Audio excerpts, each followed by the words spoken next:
بسم اللہ الرحمن الرحیم۔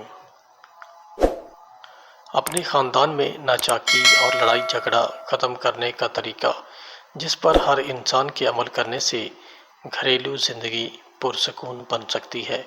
نمبر 1، تجسس کرنا چھوڑ دیں۔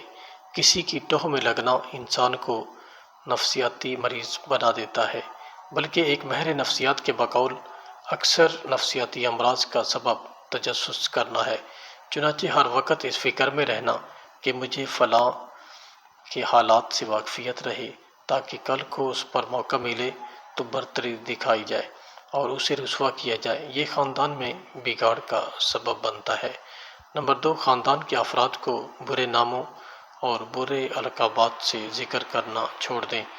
غیبت سے اجتناب کریں، کیونکہ یہی باتیں دوسروں تک پہنچ کر فساد کا سبب بنتی ہیں، اور ویسے بھی یہ رویہ انسان کو بد اخلاق بناتا ہے اور بدخلقی سارے امراض کی انتہا ہے۔ نمبر 3، حسد جیلسی کرنا چھوڑ دیں کہ یہ ایک آگ ہے جو انسان کو جلا کر راکھ کر دیتی ہے۔ دوسروں کے ساتھ جو بھی نعمت ہو اس کے زوال اور چھن جانے کی تمنا نہ کریں، بلکہ اس کے لیے دعائے خیر اور اپنے لیے نعمت ملنے کی دعا کریں۔ نمبر 4، ایسے موضوعات پر گھروں میں تبصرے بند کر دیں جو لڑائی جھگڑے اور نفرتوں کا سبب ہوں۔ مسلمان کی پردہ پوشی کا اہتمام کریں۔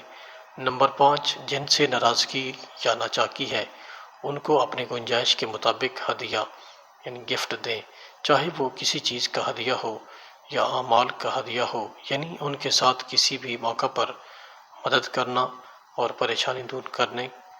اس کے علاوہ حسب موقع حال احوال بھی لیتے رہیں، بیمار ہونے پر عیادت بھی کیا کریں۔